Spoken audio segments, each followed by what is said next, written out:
Hello viewers, welcome to my channel. তো আজকে একটি ভিডিও নিয়ে আসলাম। এটা হচ্ছে আমাদের ম্যাক্সিমাম কোম্পানির যারা সেলস অফিসার ভাইয়েরা আছে তাদের টিএ হচ্ছে অলমোস্ট দেখা যায় যে 80 টাকা 100 টাকার মধ্যেই আছে। তা আসলে এখনকার দিনে আসলে এই 100 টাকা দিয়ে আসলে কি খাওয়া পসিবল, কিংবা একটা ছেলে যে মার্কেটে কাজ করবে তার এই 100 টাকা দিয়ে আসলে সে কি করবে, এটা নিয়ে হচ্ছে আজকে একটা ছোট একটা ভিডিও করব। তো দেখবো যে আসলে এই 100 টাকা দিয়ে কি খাওয়া যায়। যে একটা ছেলে যখন সকালে মার্কেটে যায় তো দেখা যায় 10টা 11টার দিকে তার হালকা কিছু খাওয়া লাগে।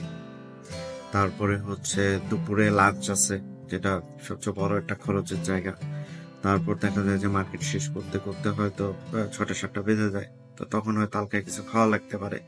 তো বাজেট যদি 100 টাকা থাকে, এটা দিয়ে কি আসলে সারাদিন চলা পসিবল কিনা, তো এই জিনিসটাই আজকে ভিডিওতে দেখবো। পাশাপাশি যদি বলি যে যারা খেটে খাওয়া মানুষ আছে তাদেরও আসলে বাজেট অত থাকে না।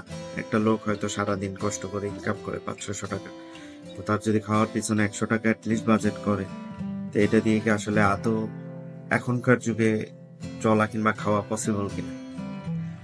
তো আমার ভিডিওটি আশা করি দেখবেন, এবং আপনাদের যা ভিউ আছে, কমেন্টস আছে এবং চিন্তা ভাবনা আছে, ডিটেলস কমেন্টসে শেয়ার করবেন। ধন্যবাদ।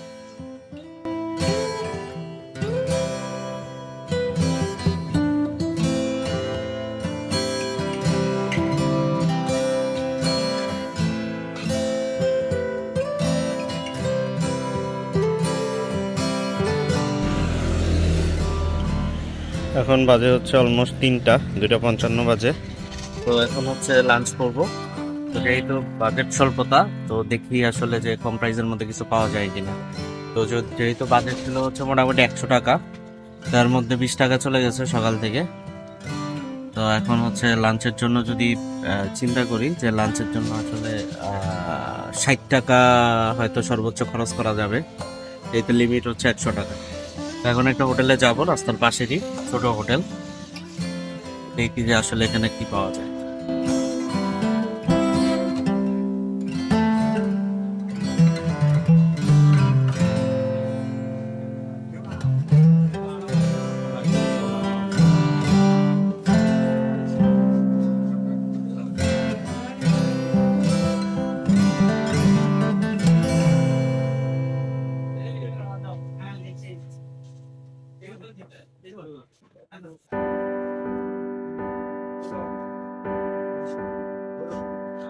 গোস্ত কত করে কাকা? 120। আর মাছ? মাছ 60 টাকা। ডিম নেই? ডিম কত? ডিম 30। ডিম কত বললো? 30। ডিম 30 টাকা। আর মাছ মাছ হচ্ছে 60। আর এটা হচ্ছে 120। আর এটা ভেন্ডি প্লেট কত? 20 টাকা। ঢেঁড়স 20 টাকা। ডাল ডাল ডাল ডালও 20 টাকা। ডাল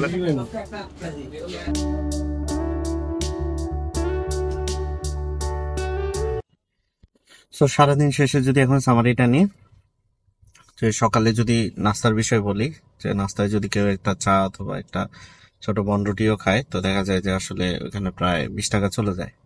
আর দুপুরে খাওয়ার কথা যদি বলি, যে ডিমের দাম হচ্ছে 30 টাকা, ভাত হচ্ছে যদি কেউ 1.5 প্লেট খায় তো মোটামুটি এখানেও 30 টাকা।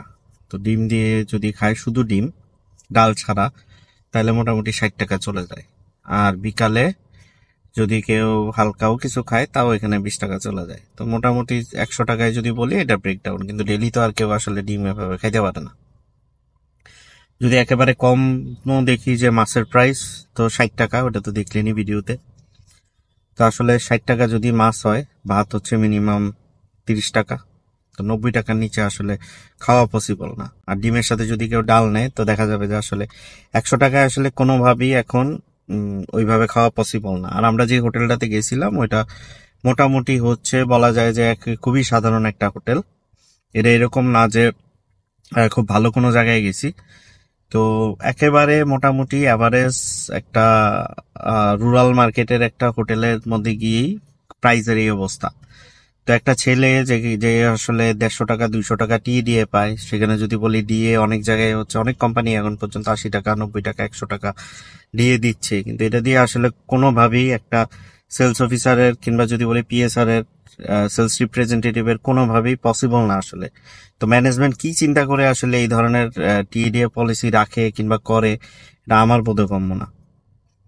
তো আশা করি যদি যারা কোম্পানির বড় বড় পজিশনে আছে, যারা পলিসি মেক করে, তারা অবশ্যই এই জিনিসটা খেয়াল করবে। কারণ আজকালকার যদি বলি যে স্যালারি, সেলস অফিসারের স্যালারি অত আহামরি কোনো স্যালারি দেয় না। মোস্ট অফ দ্য কোম্পানি 12,000 15,000 টাকা স্যালারি থাকে, টিডিএ মিলে হয়তো সর্বোচ্চ গেলে 20-22 হাজার টাকা পায়। তো এটা দিয়ে আসলে কোনোভাবেই একটা ছেলের চলা সম্ভব না। তারপরে তারা কাজ করতেছে হচ্ছে, যদি বলি সবাই কাজ করে সকাল 9টা থেকে শুরু করে রাত 7টা 8টা 9টা, অলমোস্ট 12 আওয়ার কাজ করে। তো 12 আওয়ার কাজে একটা ছেলের যদি ডেলি পারিশ্রমিক হিসাব করি, তাইলে হচ্ছে পড়তেছে কত, 300 টাকা 350 টাকা 400 টাকা। তো এই টাকায় আসলে একটা শিক্ষিত ছেলে কাজ করতেছে কিংবা আমরা কাজ করাচ্ছি, তারা যে আসলে 6-7 ঘন্টা কিংবা মার্কেটে যে আমাদের কাজগুলো করে দিচ্ছে, এটাই আমার কাছে মনে হয় যে অনেক বেশি। তো আসলে এগুলা দেখা উচিত কোম্পানির। কারণ কেন দেখে না, ওটা আসলে আমি আসলে জানি না, বুঝি নাই। আমার ছোট মাথায় এটা ধরে না আর কি, যে কেন আসলে এই চিন্তা ভাবনা গুলা করে। উপরে যারা থাকে, যারা টপ লেভেলে স্যালারি পায়, টপ লেভেলে কাজ করে, হিউজ স্যালারিতে ওনারা কাজ করে, কিন্তু ওনারা যখন ডাউন লেভেল নিয়ে আসলে চিন্তা করাটা ওনাদের উচিত, এটা আমি মনে করি। তো যারা ভিডিওটি দেখছেন, তারা অবশ্যই ভিডিওটি শেয়ার করবেন এবং আমার ফেসবুক পেজ এবং ইউটিউব চ্যানেলটি অবশ্যই সাবস্ক্রাইব করবেন, ফেসবুক পেজটি ফলো করবেন, এবং আশা করি পরবর্তী কোনো ভিডিওতে দেখা হবে। ধন্যবাদ।